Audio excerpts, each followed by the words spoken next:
Welcome back to Crazy X Podcast. This week, Roger and I watched Season 1, Episode 17, Why is Josh in a Bad Mood?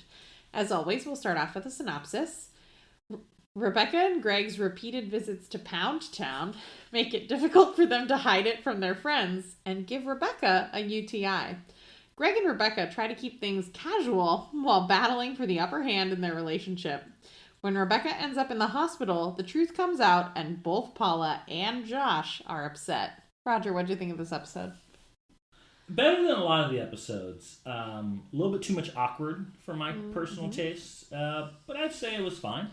You? Yeah, I like this episode a lot. It has two songs that I really like, and I also can feel that we're like coming to Paula and Rebecca are about to have. We're coming to a head. It's happening. And Josh is coming to a head about something. I don't know what it's going to be, but it's happening. I think the Josh thing is more fascinating because it feels like we flipped the dynamic on its head. We went from Rebecca stalkerishly obsessing over him to now he's... And like you said this a few episodes ago, and like I didn't actually think he was obsessed with her back then, but you have future knowledge. Now he feels obsessed. Well, and I think it's hard to say if it's that he's obsessed with her or like Father Bra said, that he just misses the attention. I don't know. He turned down shower sex with his hot girlfriend. He did. He did turn down shower sex with his hot girlfriend. Because I can understand, like, missing the attention, but this seems a little bit more than that. And he's unusually bothered by Greg dating her. Yeah. So because he's a dumb face. His insults are amazing. He just gets so... Frustrated. I also fucking loved Heather's response to that. The smartest face in here. Yeah. That, Well, and interestingly, like, juxtaposing Josh and Heather, like, she was actually dating Greg, and she doesn't seem to be upset about this. She's upset. She's told Rebecca she's upset. Meant to be contingency. Yeah. She admits she's upset, but it'll be okay if it's the meant to be contingency. But then she uses the worst analogy I've ever heard anyone use with Woody and that was just like, was disgusting. I love Rebecca's comeback. Well, I'm not like kind of adopted stepfather, so this is nothing like that. And I'm like, it reminds me of that conversation with Valencia where she talks about the teacher that she used to mess around with, and it's like, no, wait, that wasn't okay by any. He's like, no, it's fine. No, this is... It's not okay. It's just not okay. They're not meant to be. He just brainwashed her. I mean... Yeah, ew. Ew. It's gross. He divorced his wife to be with her daughter. They weren't actually married. That's not really the point. But yes. Challenging? Okay. Like, I hear you, but, like, gross. Yeah, where do you want to start? I actually don't have that many notes. That's weird. You sounded like you really liked this episode. I did really like the episode. I like the songs. Yeah. There were a lot of funny lines. I have quite a few of those. I guess we should start with Greg and Rebecca, where the episode starts us. I like Rebecca's boobs in that bra. Agreed. Agreed. They look nice. Greg seems to think so also. I think everyone seems to think so also. Yeah, it's they're fascinating. We have different opinions on this. You think this is a good idea. I think this is just blatantly... it's kind of like, they say this in sports a lot. You don't want to be the guy that follows the guy. Because you can't live up to that legend. It just is true. Like, you can't be the mythical figure that has a statue outside. Like, all you can do is tie that expectation. Considering we've conceded now that she uprooted her life, has been obsessed with him for 10 years, moved across the country.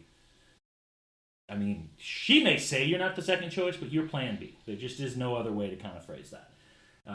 So yeah, this can only end in a way that he seems to understand at some level himself, because he's basically like emotionally walling himself off. Well, yeah, I thought it was interesting. I mean, their dynamic in this episode is fascinating, and it like goes through a bunch of like changes and roller coasters for both of them. Rebecca actually starts it out like a little like sort of maturely, and she's like, "Hey, do you want to talk about this? Because like we should talk about our relationship." Yeah, like I broke your heart like many times, and he's like, "Nah, wall." Like this is cash, and she's like, "Okay, I can be casual, not." And they struggle with that back and forth. And then it sort of turns into this like game where they're like fighting for control in their relationship. Was she not into him previously because he was blatantly into her, and the moment he didn't show interest, she now became into him? I think that she's always been into him. It's just that... Yeah, you're the wrong person to ask. Like, she put Josh on a pedestal, which is also what you're... Like, I don't disagree. Like, I think that's true. And, like, when she finally took that away... Because this is not the first time that she's been like, I'm interested in Greg. And Paula's like, no! The only other time I recall her being interested in Greg is when she goes on that date with him and sleeps with the hippie. Yeah, but then they, like, watch the dog show together. That isn't what you thought it was. It was just two friends having a shitty Thanksgiving together. That wasn't, like, a romantic thing. Okay. It was adorable, but it wasn't, like, a... Okay. Yeah. I like how you know what it was and I don't. Oh, you don't like being taken to Chelsea's condescension corner like I normally have to visit? Whoa, Chelsea's condescension corner. I know what the show is about, and you don't know what the show is about. I'm the only person who can know what this show could possibly be about. That is Chelsea's condescension corner, yes. Wow, I feel like you do that to me way more than I do that to you. I do, but I admit it. Okay. As long as you own it, I have no problem with you doing it. Just don't pretend like you don't do it. It's like Paula says to Rebecca, don't pretend like your morals are good. My morals are fucked up. I got this. I got this. Don't get all high and mighty with me when you do the same shit. I also love the idea that they just seem to think that no one was going to notice that this was happening. I don't know. They never talk about it. Well, like, Hector and Heather immediately notice it. And Josh does too. He just doesn't know what it is. Yeah. That makes sense because Josh has 8 brain cells. Yeah. Hector is interesting on this one because Hector feels like the classic guy who's always got the advice on how you should handle women but never has women. Mm-hmm. And you're just like, hey, shut the fuck up. I think this is the most we've ever seen Hector in an episode, and he was pretty funny. He was hilarious. Agreed that he's not the best at giving advice. I think he's wrong on every count, which is kind of impressive to be 100% wrong. But then he also says shit like, she was jerking your chain and now she's jerking your chain. How did they get to say these things on TV? Is this show why you think guys talk the way you think guys talk? Because I promise you this is not how... You've never said that you she's jerking your chain?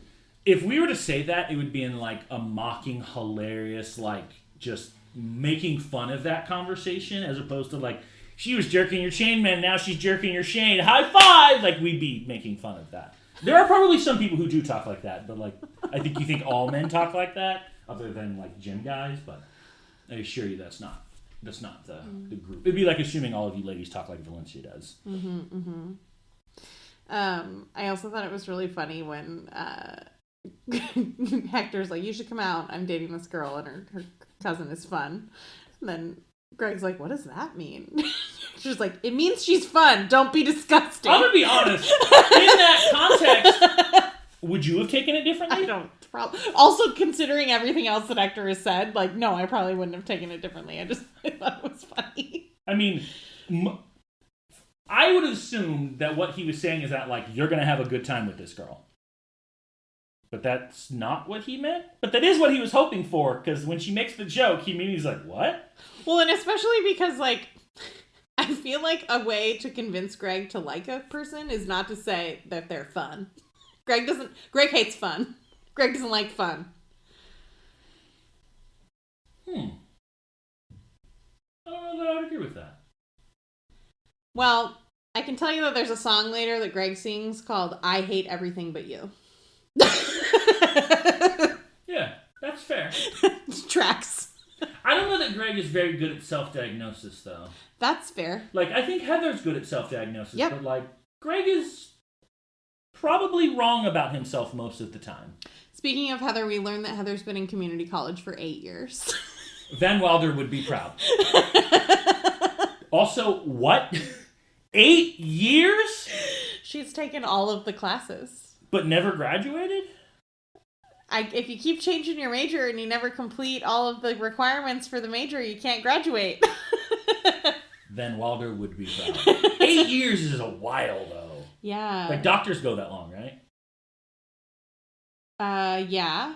And that makes sense. And it's also, like, obviously, if you're doing, like, part-time or whatever, because like, you're, like, working. But, I mean, I guess she works, but I also don't... She works very part-time, very casually.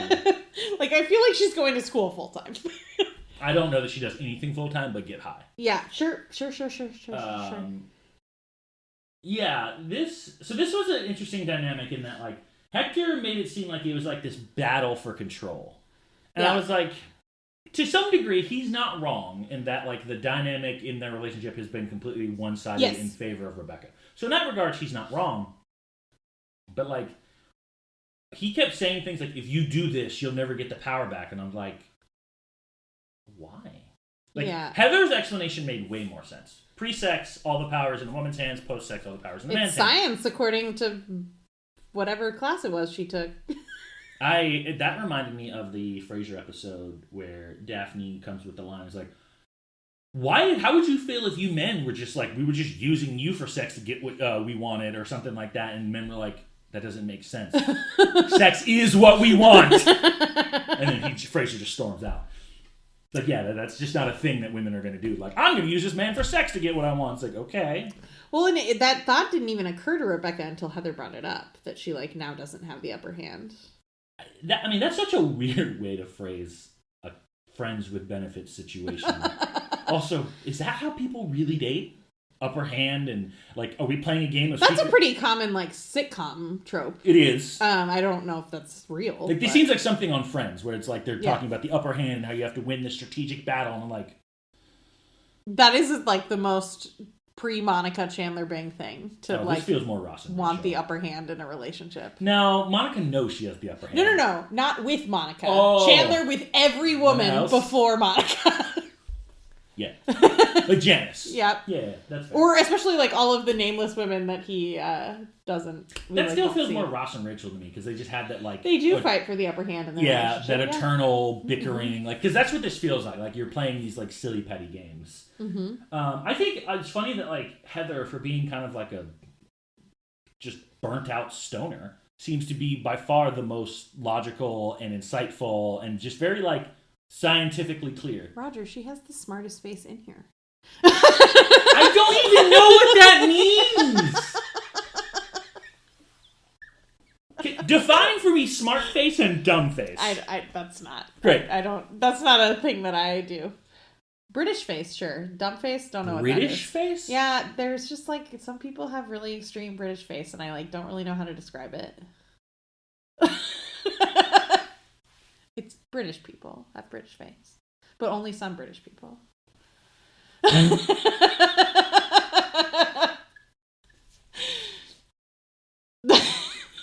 I broke Roger. He can't say words now. I like actually don't know what to say to that. Like I'm trying to like process that in my brain, and I'm like, so some British people have a very strong British face that makes it very clear they're British. Mm-hmm.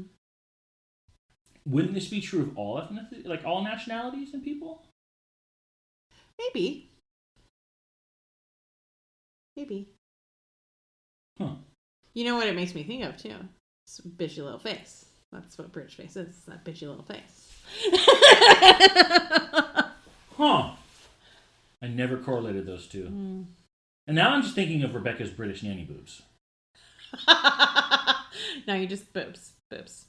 Well, it's because the episode, I'm thinking of her now in the bra at the beginning of the episode in the bed where the boobs are, British nanny boobs. It's good boobs. Also, I like that you just said boobs like 4 times. Like, just boobs. Oh, we were talking about this earlier, listeners, but one of my other favorite Ted Lasso callbacks is that, like, in season 2, Roy's niece draws those, realistic boobs, and then at the end of the show, in the finale, he hangs the boobs up on the wall. He kept the boobs. But they're censored. Yeah. We can talk about that afterwards. I really thought he was going to get with that teacher. Mm-hmm. Blew my mind.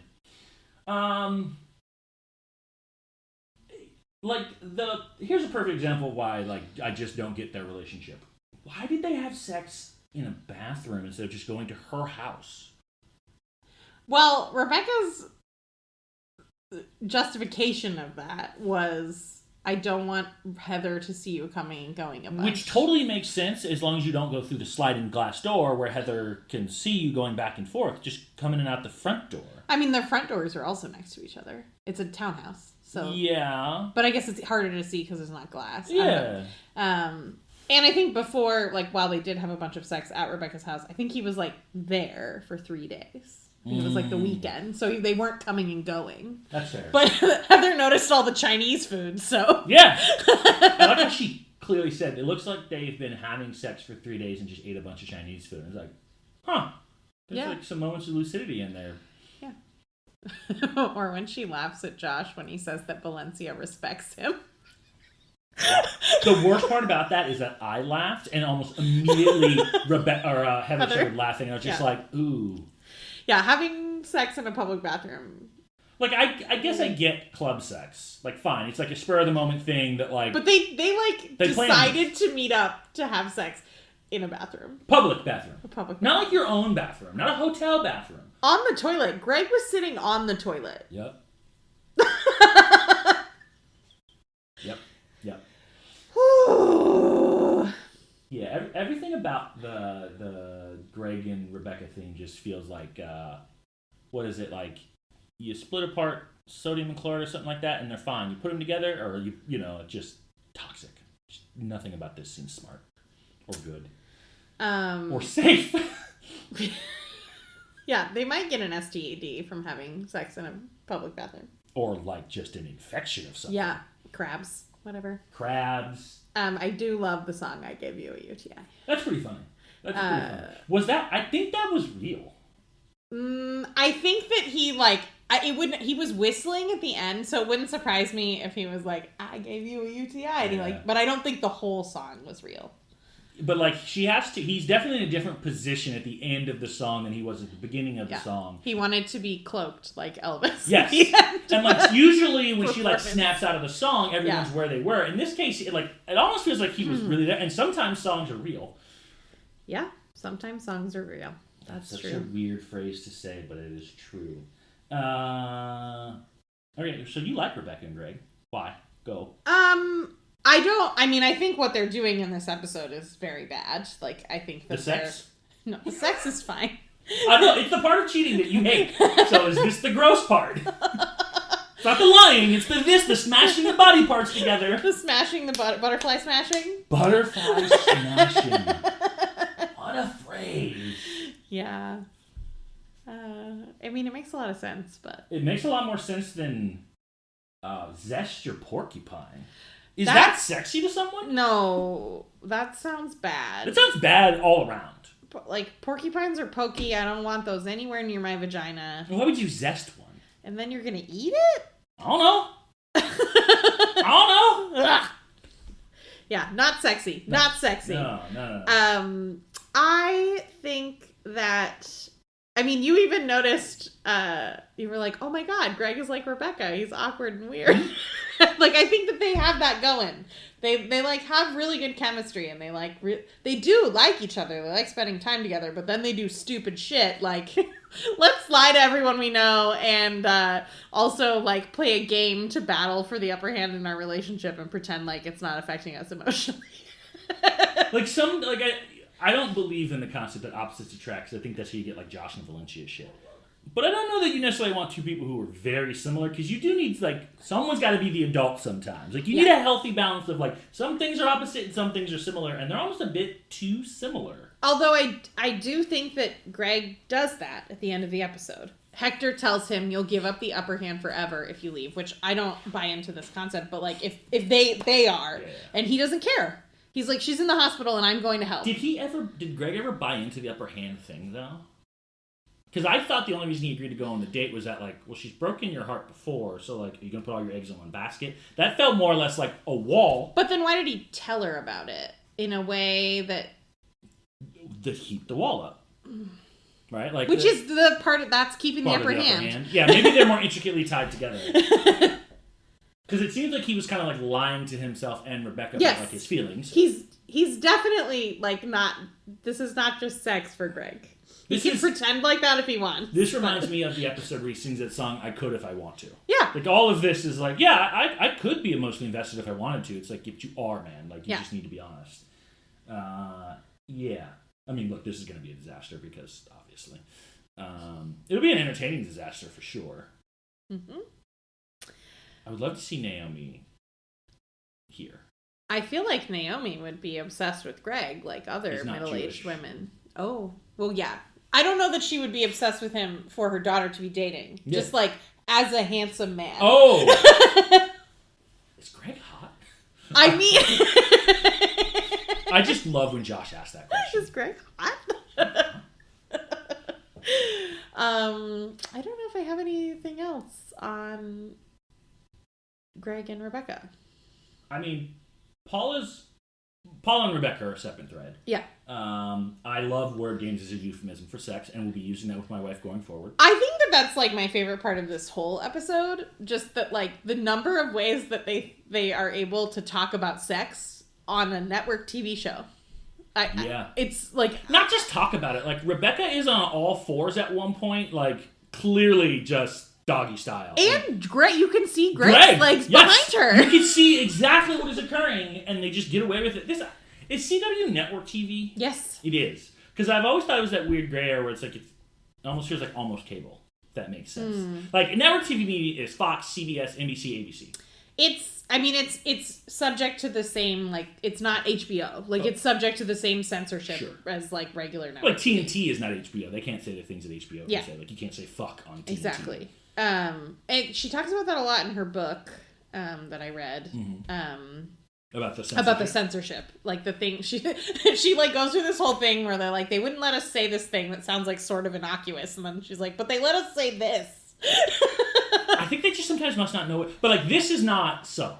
No, because it's, like, it's both visual and verbal. Yeah, that's what I mean. Like, I can get if I say a word where it's like, oh, no one's going to know what that means. But, like, we all know what a woman bent over on all fours with a guy standing behind her means. Well, because obviously there's that, like, very famous episode of Seinfeld where they... Master of My Domain. Yeah, the Master of My Domain, where they... like, never say it, but say it in a million different ways. And we all know what they're But you also don't see anything. No, there's nothing vulgar about that. It's like only them talking. You never see them. Like, when they are no longer the master of their domain, it happens off screen. Yes. And it's alluded to, but, like, if you don't know, you don't know. Yeah. There's no, like, violation of, like, oh my god, my kid, your kid's not going to know what that means. But there is nothing, like, subtle about my sweet love injection gave you a urinary tract infection. Yeah, like, how did they get that past the censors would be my, like, number one question.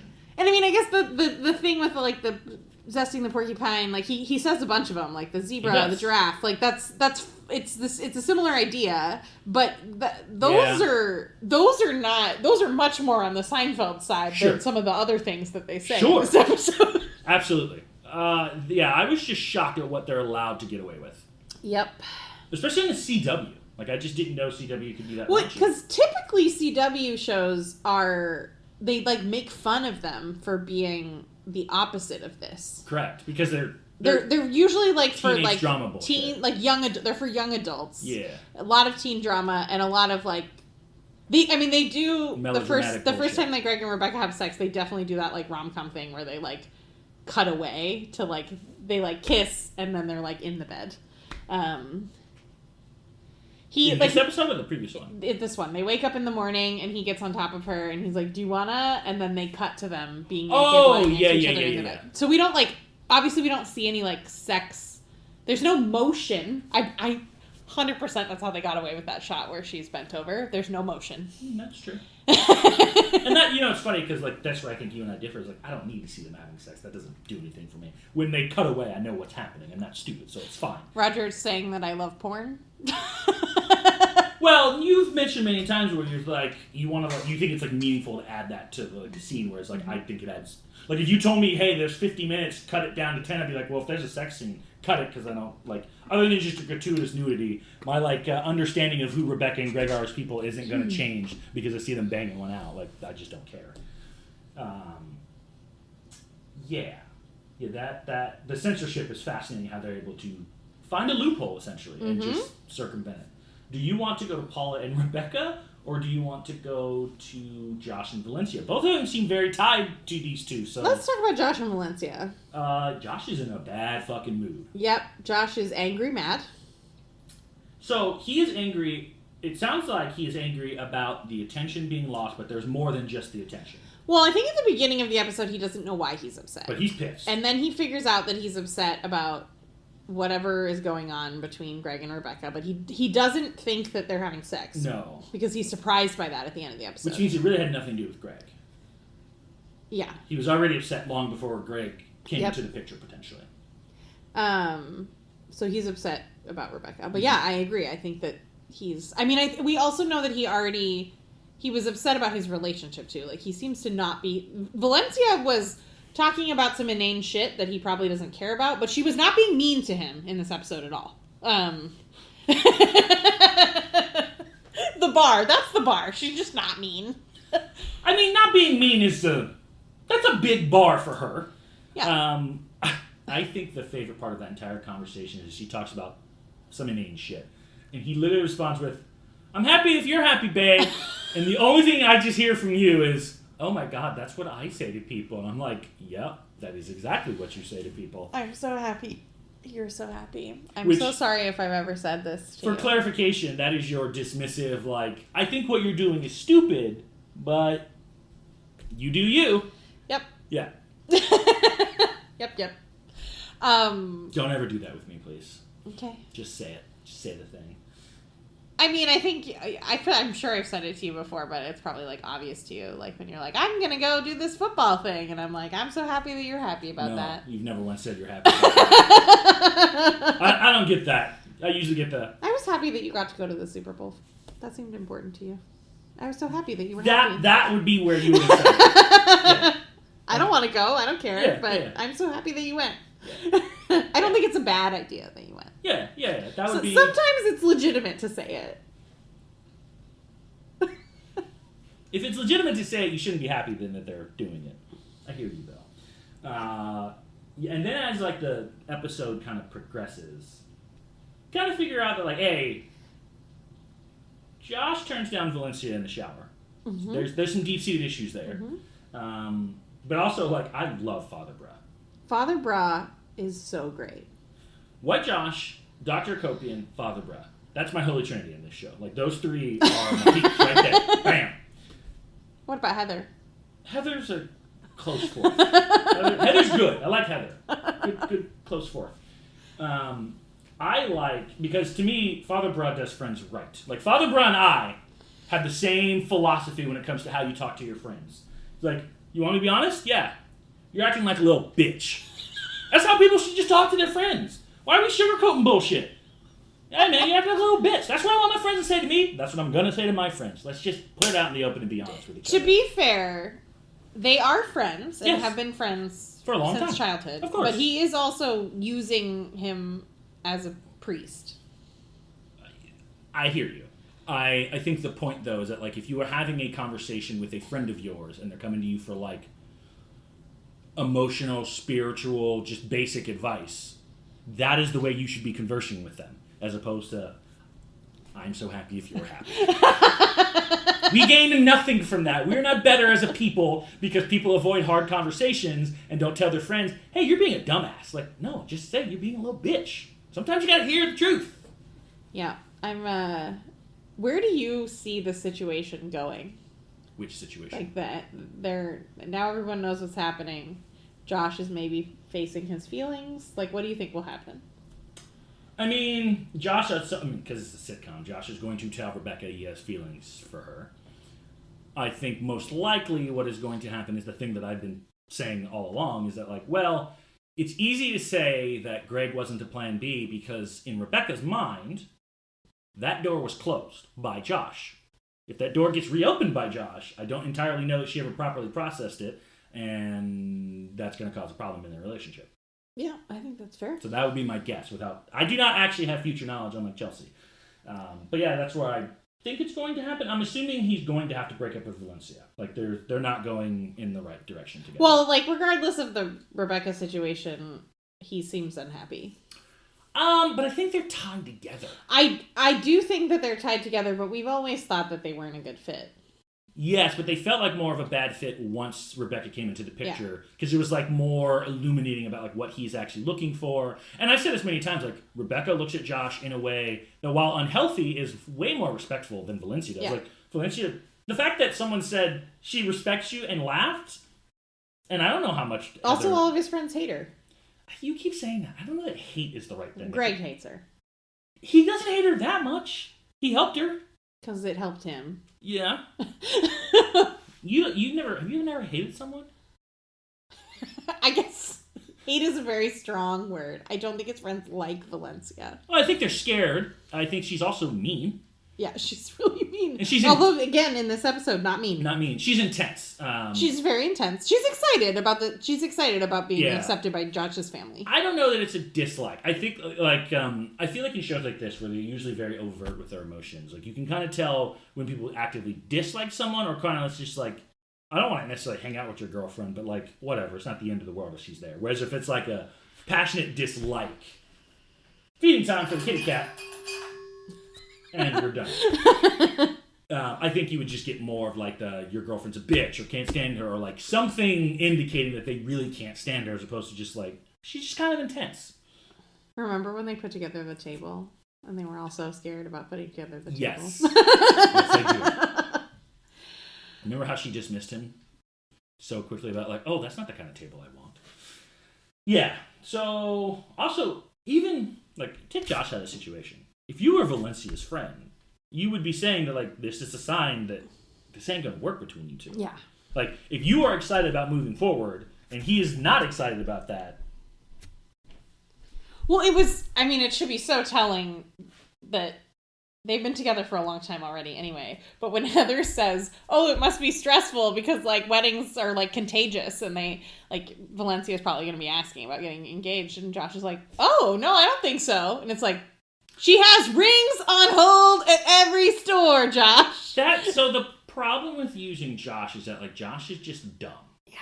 So, like, all of those things could have been happening and probably are happening in front of his face, whereas, like Greg would notice that in a way that, like, Josh just isn't. So, like, he's just an unreliable narrator because he's so fucking stupid. Yeah. Anything else on Joshy boy? Josh and Valencia? Yeah. I would love to see a conversation between Father Brad and Valencia. Oh. Well, the other thing that's interesting is that Valencia also does the classic blame the woman thing.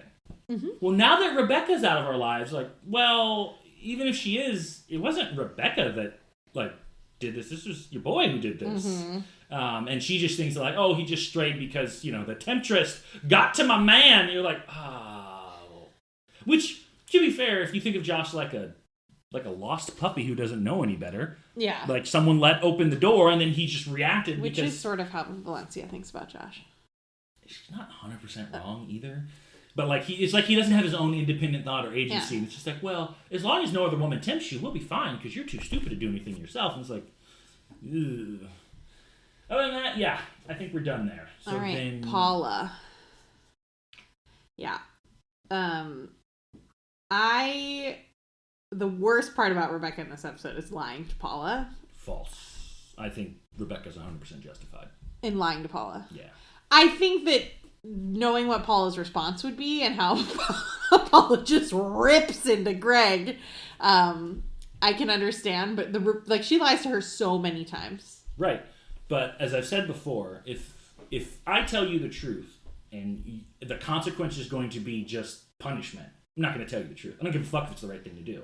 And Paula is, like, unreasonable about this. Like, Rebecca has asked her many times, let it go. Let it go. Let it go. I want to move on. Let it go. And Paula just blatantly ignores her.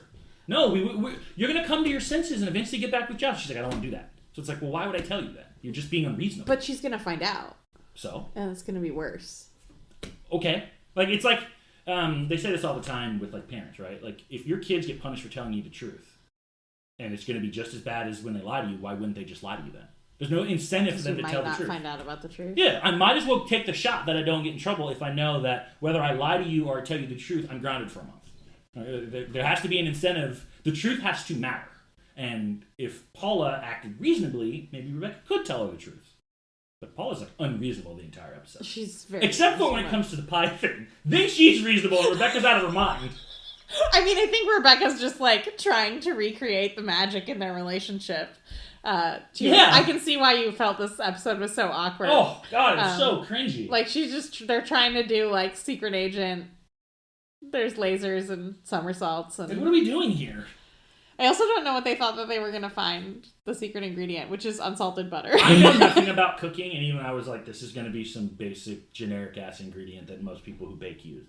Like, I don't. I was wondering if they were all... Because I could see if they're all making... Which they were. They all made different kinds of pies. Mm-hmm. I could see how you might want to know what kind of pie she's making. But that's not what they were looking for. That's not what they were looking for. They were looking for like a magic bullet that made her pie just better. Yeah. Because I could see how you might...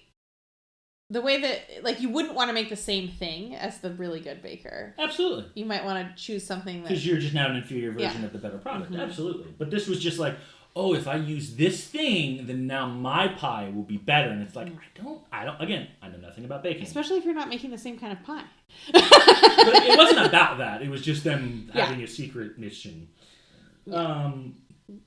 Excuse me. Tried to talk through a burp, and that's my own fault. That happens. At least you didn't burp 12 times like I usually do when I burp. Yeah. We cut that out for you, listeners. You're welcome. Sometimes I save it as a blooper, but... Yeah. Okay. Boundaries. Let's talk about boundaries here. Paula sees herself as like a surrogate mother. Yeah. I don't know about you. I don't have these kind of conversations with my mom. Maybe I'm weird. Maybe my family's more closed off than most.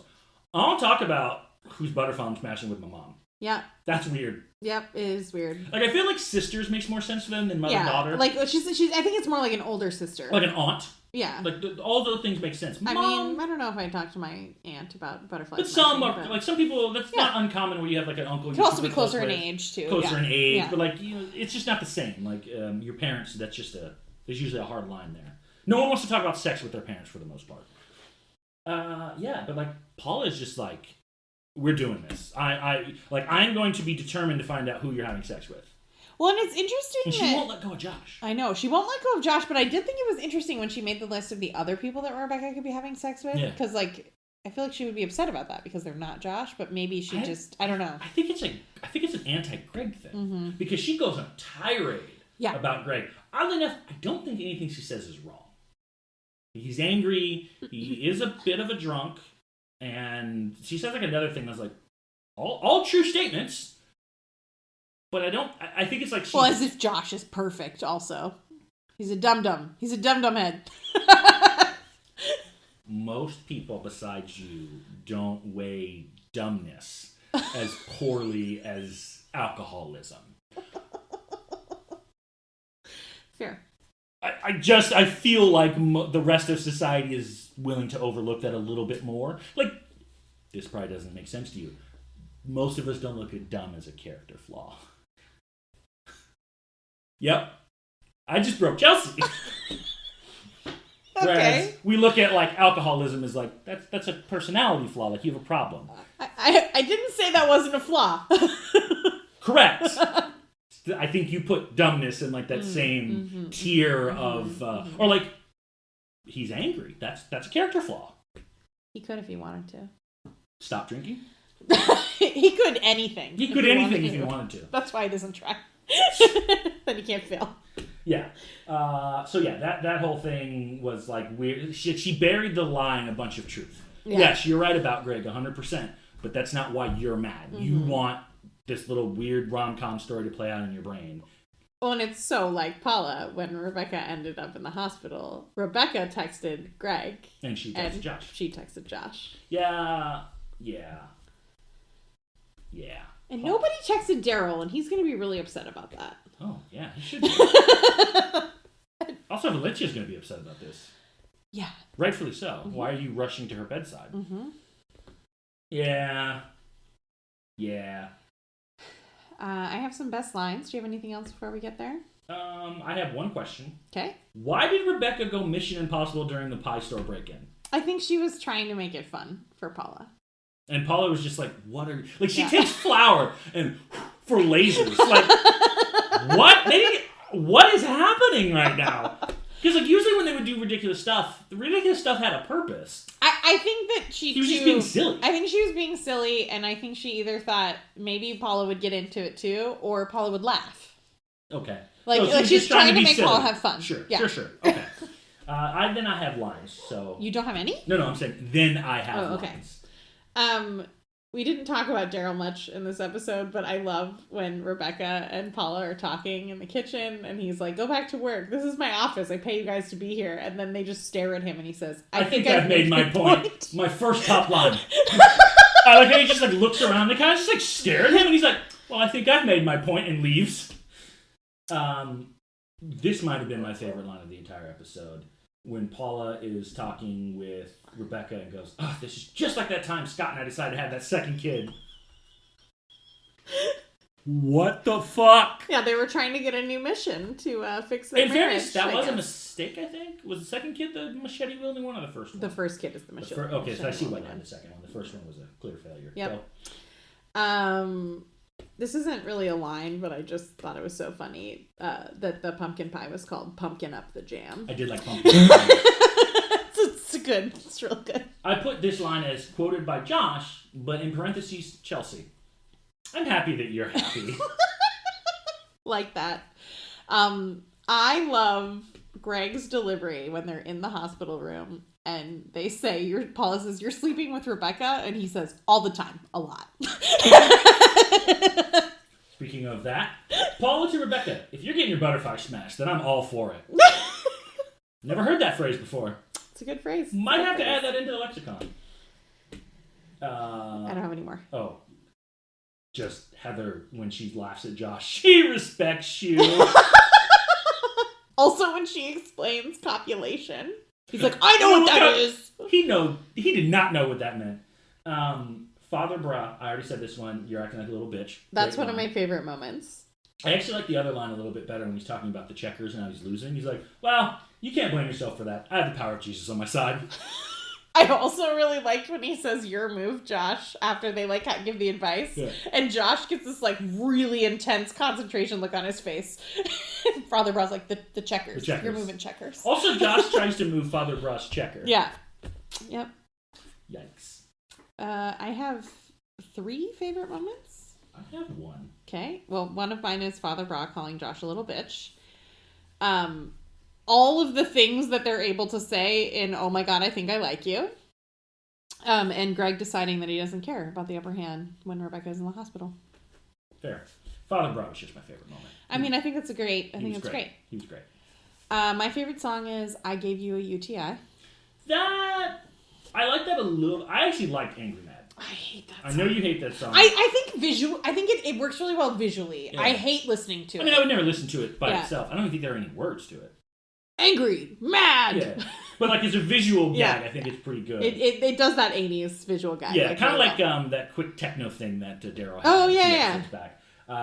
If I gave you UTI was pretty good. I actually really don't like I Think I Like You. I like that song a lot. I don't like the pitch of this song. I don't like the beat. I was just like, oh, this is just... It was kind of like nails on a chalkboard for me. I was not into that. My favorite line from any song is My Sweet Love Injection Gave You a Urinary Tract Infection. Okay. I have 2 most ridiculous moments. Okay. Rebecca doing somersaults at the pie shop. Oh yeah. Maybe that's not more ridiculous than the flower on the lasers. The flower on the lasers feels way more ridiculous. Yeah. Because there are no lasers. Yeah. She could somehow be avoiding being seen with the somersaults. I don't know. And Rebecca pretending to be asleep. That was great. When she opens her eyes and she gets you just she's like, I don't want to be here. Nope, not this. I would just kept my eyes closed. Nope. Intentional bathroom sex. Yep, he used an app for that. And then just Josh in general. Yeah. He was out there this episode. Yeah. Furious, turning down sex with his hot girlfriend, not able to play checkers correctly. Josh was on one. It was, he was wild. I got 3 losers. I also have 3 losers. Ooh. I bet they're the same. I bet 2 of them are. I've got Rebecca. Then they're not. Oh. I do not have Rebecca as a loser in this one. Is it because of the UTI? I mean, UTIs are really painful. You know what's more painful than a UTI? Fucking kidney infection. Never had either. So that fucking sucks. Yeah. And she, I think, was really upset when she found out that Greg was going on a date. But I think like she doesn't like this casual situation that they are in. Yeah. But she does like all the sex. Yeah. It's good sex. Yeah. Paula. Yeah, I also have Paula. She cannot let go. She's spiraling. Yeah. Who else you got? Josh. For sure. For sure. He is spiraling. He is really spiraling, and he's really unhappy, and he's not doing anything about it. He's being angry mad. Who's your third? The other half of the Josh equation. Oh, Valencia. I mean, she thinks they're going towards marriage. Yeah, that's a good one. But like, when your boyfriend, who apparently has never turned down sex before, so much that he even tells a priest, I didn't know that was a thing men could do, and then he does it, red flags. Yeah. Red flags all over the place. Yeah. So those are my three. Yeah, Rebecca felt in the middle to me. Some losses, some wins, kind of put her in the middle. I got 2 winners. I have one that is a question mark. I had a really hard time choosing a person. I chose Greg. Yeah, I thought that was an easy one. I mean, I think his behavior for most of this episode is very on par for Greg. It shows very little character growth. But I think the choice to like help Rebecca when she needed it was good, and he got a bunch of sex. He's having sex with Rebecca a lot. Got the girl. Long term, not going to go well for him, but like short term, got the girl. And then I think Heather kind of got a win here too. Just properly diagnosing people. I think that's good. Like Josh, she properly diagnoses. She catches she's just very intelligent. And I mean, she's like as you said, she sort of accepts that she's like a little upset about the situation, but she's like doing okay with it, and she's like things seem a lot better for her at work. In an episode where everyone seems to be in denial about how they feel, she's actually openly honest about like, I'm a little sad, but I'll get over it. I think that's good. All right. Well, next time we are going to watch the season finale, which is Paula Needs to Get Over Josh. That seems very appropriate. Yep, it does seem very appropriate. I'm looking forward to seeing how that's going to play out. Yeah, I'm very curious to see as we kind of head into the finale and the future seasons. Like, just overall as a criticism, I feel like this show needs one of the other Holy Trinity more. I need either more Dr. Copian. And I don't mean like every 5 episodes. I mean like every fucking episode. Either Father Bra, Dr. Copian, or White Josh. We had very little 2 of those in this one. Yeah. It bothers me. Mm-hmm. Yeah, I mean, I think we're heading for some sort of goofy cliffhanger. I think it's going to be a Josh comes to the door and reveals his feelings, blah, blah, blah, blah, blah. And then you mentioned there's a new theme song. So this will be the last time. Every season has a new theme song, yeah. Interesting. Yep. Fascinating. I don't think you're going to like the next one, but I think you'll like the third one. Oh, good. Oh, goody. I'm very curious to see. I didn't like one of the songs. Angry Mad was my favorite, but I thought it was just funny. Yeah, I'm very curious to see how the songs are, because are we going to get a Paula Pipe song? Nice. It's a banger. After Everything I Did For You? Yep. Yeah. Everything, yep. This feels like a Paula special. So, we're almost done. Let's get one more episode out of here, and then it's recap time. Please be sure to join us next time for Season 1, Episode 18, Paula Needs to Get Over Josh. We'll see you next time.